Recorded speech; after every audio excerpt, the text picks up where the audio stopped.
ဒီနေ့မှာတော့ကျွန်တော်ဘာကိုအဓိကထားပြီးပြချင်တာလဲဆိုတော့ဒီကျွန်တော်တို့ဗျာမနေ့ကတော့ကျွန်တော်ညကတော့တင်ပေးလိုက်တဲ့ဟိုကလေ Grow AI မှာသွားပြီးတော့ Cake Content အတွက်ဗီဒီယိုလေးထုတ်တာကိုပြောတာနောက်ပြီးတော့အဲ့ Cake Content ရလာတဲ့ဗီဒီယိုလေးကိုမလုပ်တဲ့လူတွေရှိတယ်ဗျာဗီဒီယိုအရှိလေးဖြစ်အောင်ဘယ်လိုပြန်ဆက်မလဲမသိတဲ့လူတွေရှိကျွန်တော်ဒီ chat box မှာလာမေးကြတယ်ဗျာ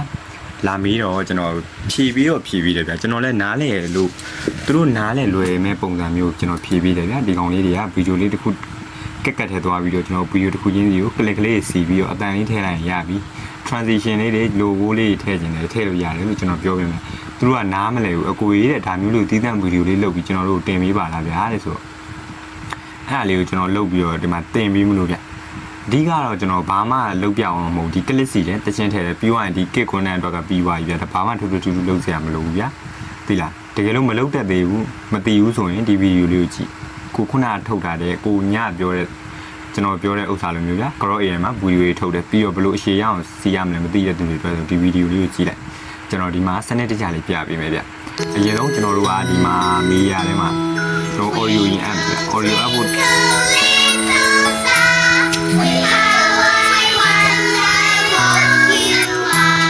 audio output တော့ကိုကျွန်တော်ဒီ twinkle little star ဆိုတဲ့ sound လေးနဲ့လုပ်မှာဗ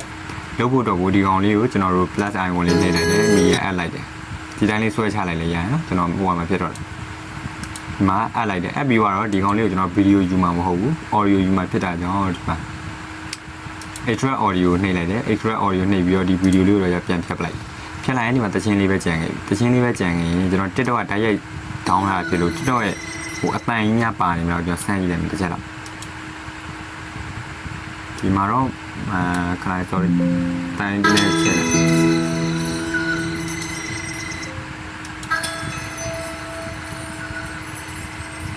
မပါဘူးဗျာနော်မပါတော့ရတယ်ဘာမှပြဿနာမရှိဘူးအဲ့တော့ကျွန်တော်တို့ကဘာလုပ်မလဲဆိုတော့ဒီမှာ down ထားတဲ့ကျွန်တော်ရဲ့ ဗီဒီယိုလေးဖို့ညကတော့ကျွန်တော်လုပ်ပြတော့ down ထားတဲ့ဟာမျိုးပေါ့ဗျာ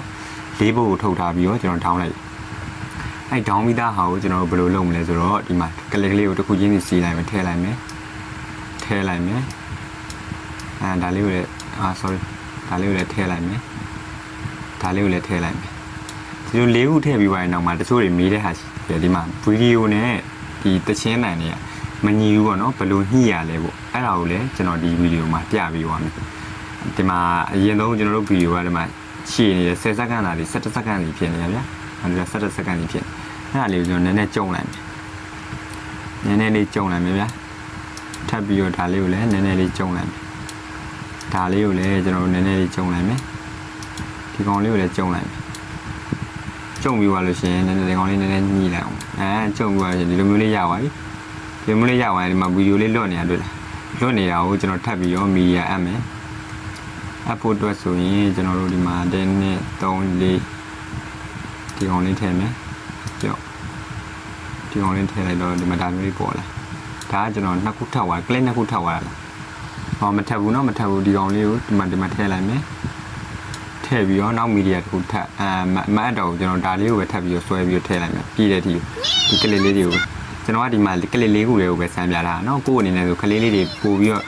့ကြည့်ရတာမပြင်းအောင်လို့ဗျာကလစ်ကလေးတွေပြောင်းပြီးထည့်တယ်ဒီလိုတကူတွေကိုပဲတိုက်ရိုက်ကြီးဒီလိုမျိုးပြည့်အောင်မထည့်ဘဲနဲ့ဒီမှာဒါမျိုးလေးဆိုဒီမှာတခြားတစ်ခုမျိုးလေးအဲ့လိုမျိုးထည့်လို့ရတယ်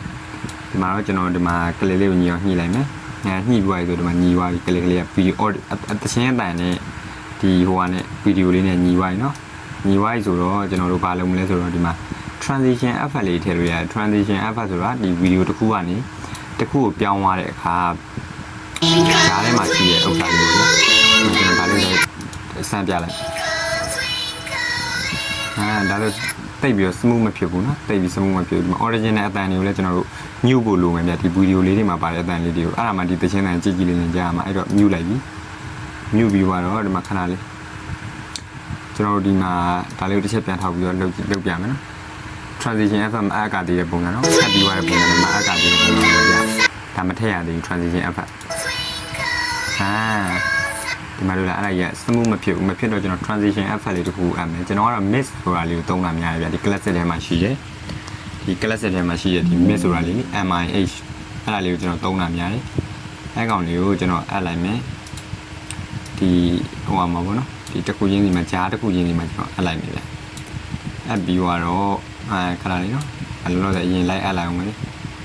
စိတ်ရှည်လက်ရှည်လေးကြည့်ပြီနော်ဒါကဒီဗီဒီယိုလေးတွေကိုဆက်တာမှမဟုတ်တခြားဘယ်ဗီဒီယိုတွေကိုမူဗီကအတွက်ပဲဗီဒီယိုတွေကိုဆက်ရှင်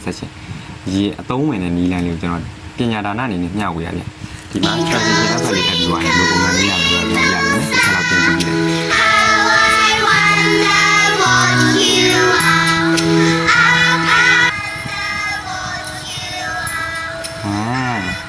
ဒါမျိုးလေးနော်ဒါမျိုးလေးတွေ smooth ဖြစ်လေးဖြစ်သွားပြီဆိုတော့ကျွန်တော်တို့ကဘာမှလုပ်ဖို့မလိုဗီဒီယိုတမ်းပြီး export ထုတ်လိုက်လို့ရတယ်ဒီမှာ export ထုတ်လိုက်လို့ရတယ်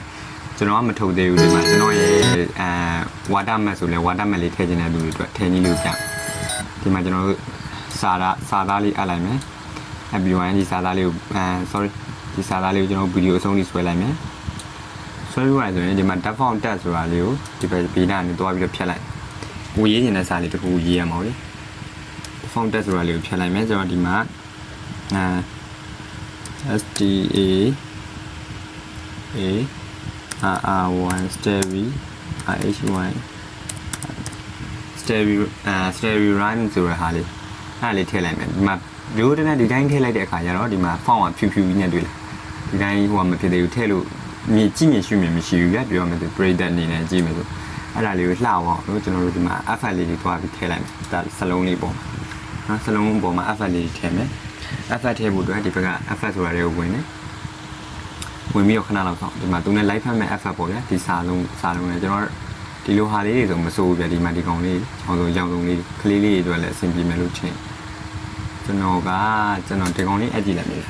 ဒါမျိုးလေးဆိုအဆင်ပြေနော်ဒီမှာဒါလေးဆိုနည်းနည်းပေးလိုက်မယ်sorry ဒီကောင်လေးကိုကျွန်တော်နည်းနည်းလေးဒီမှာဒါကြီးကြီးလုံးနေနော်ကြီးလုံးတော့နည်းနည်းလေးခြုံလိုက်မယ်ခြုံပြီးဒီကောင်လေးကိုကျွန်တော်ပုံမှန်ထားမလို့ဒီအောက်ဖက်လေးမှာ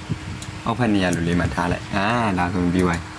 ဒါဆိုကျွန်တော်လုပ်ရပါမရှိတော့ logo လေးအပ်ပြီးသွားပြီကို channel name လေးအပ်လိုက်တယ်ဗီဒီယိုလေးတွေစီးလိုက်တယ် transition ထည့်လိုက်တယ်တခြင်းလေးထည့်ဒါပဲเนาะအဓိကတော့ဒါပဲဗျဘယ်ဒီကျွန်တော်ရဲ့ကစ် content မှာမဟုတ်ဘူးကျွန်တော်တို့တခြားဘယ်ဗီဒီယိုယူဒီ clip စီတခြင်းထည့်ဒီ watermark ဗျ watermark ဒီ logo ပေါ့ကို logo လေးစိတ်ဒီနီးလန်းလေးတိုင်းကိုကျွန်တော်တို့လုပ်လို့ရတယ်ဗျလုပ်လို့ရတယ်ဒီမှာ color change လို့ရှိရင် fader ရှိမယ် adjustment ဆိုတာရှိမယ်ကြိုက်တာနဲ့လုပ်လို့ရ adjustment ကတော့ကိုယ်တိုင် menu ရယ်ပေါ့ဗျာ menu ရယ်ပြင်ရတာ light တွေနေပါတယ် fader ကတော့ဒီတိုင်း ready to use နှိပ်လိုက်တာနဲ့သူက auto ဟိုကဖြစ်သွားပြီကျွန်တော် 4K ရှာပြီးလုပ်ပြီ 4K 4K မတွေ့ဘူးကျွန်တော်ပဲမျက်စိရှင်းနေရတာကျွန်တော် 4K မတွေ့တော့ကျွန်တော်ဘာနဲ့ထားမလဲဆိုဒီblack light fit ဆိုတာဟာထားလိုက်ရတယ် optic clear နဲ့လည်းရတယ်ဒီ 8K နဲ့လည်းရတယ်နော် destination ဒါလေးထားကြည့်လိုက်မယ်ကျွန်တော်ဒါဆိုအရင်ချူပါရနော်ချူပါကြည့်မကောင်းဒီဘက်ကကောင်းလေးဒီ 8K လေးထားကြည့်လိုက်